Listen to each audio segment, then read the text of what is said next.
মানে অর্থনীতি যেই মাটির উপর দাঁড়ায়, সেই মাটি কি শক্ত মাটি, নাকি কাদা, নাকি চোরাবালি, এইগুলো নির্ধারিত হয় রাজনৈতিক পরিস্থিতির দ্বারা। সেই জন্য অর্থনৈতিক চ্যালেঞ্জও বা রাজনৈতিক চ্যালেঞ্জ দুটোই এক হয়ে গেছে। কাজেই আমি বলবো যে নির্বাচন একটা সুষ্ঠু নির্বাচন, যার মাধ্যমে একটা মসৃণ রাজনৈতিক উত্তরণ হবে, মানে স্মুথ পলিটিক্যাল ট্রানজিশন হবে।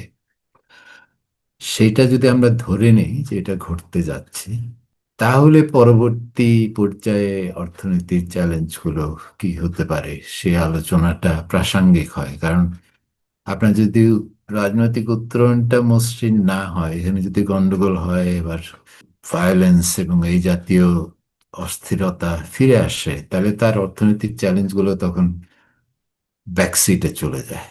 এবং ওইটাই সবচেয়ে বড়, যে আপনার আগে তো মাটিটাকে ঠিক করতে হবে। তা আমরা যদি এটা অ্যাসিউম করে নিই, তাহলে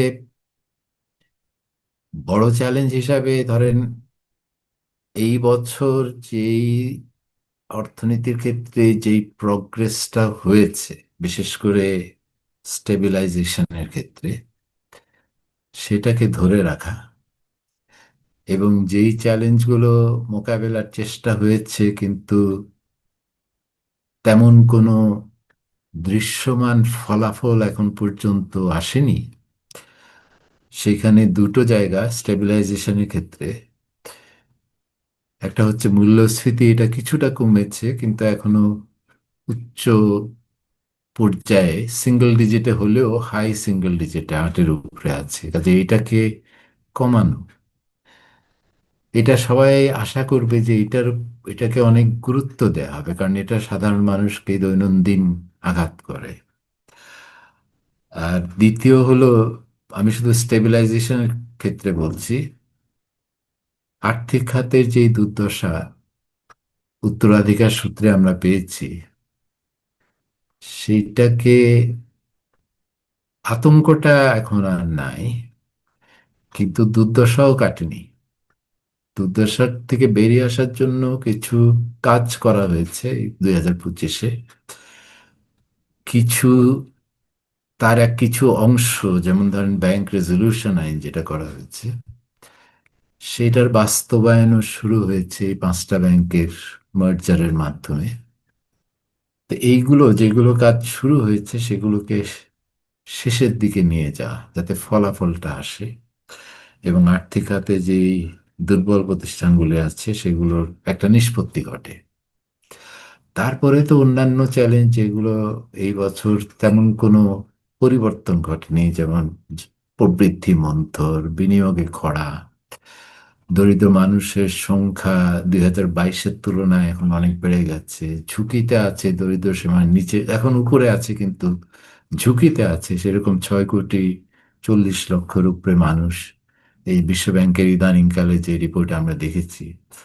তো ওগুলো তো আপনার কর্মসংস্থান আর প্রকৃত মজুরি, ওগুলো যদি না বাড়ে এবং সেখানে কোনো উন্নতি যদি না হয়, তাহলে তো সেই সেই অবস্থার কোনো উন্নতি হবে না।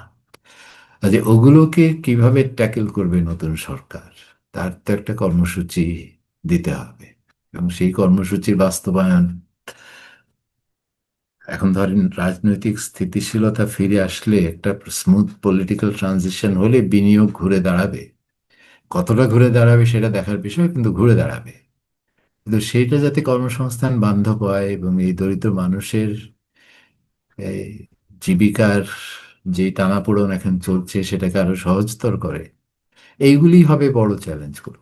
এটা তো একটা ডিসাইসিভ মোমেন্ট হবে আপনার ফেব্রুয়ারি 12 নির্বাচনটা।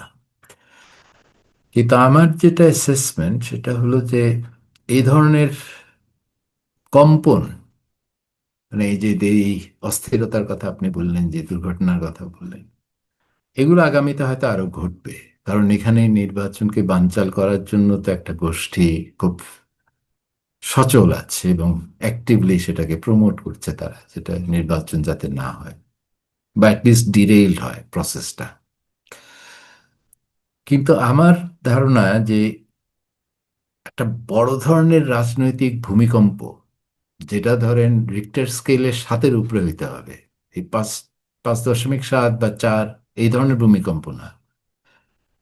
ওই ধরনের যদি একটা বড় ধরনের কোনো ভূমিকম্প না ঘটে, তাহলে নির্বাচনের ট্রেন যেটা এখন চালু হয়ে গেছে সেটা বোধহয় থামানো যাবে না।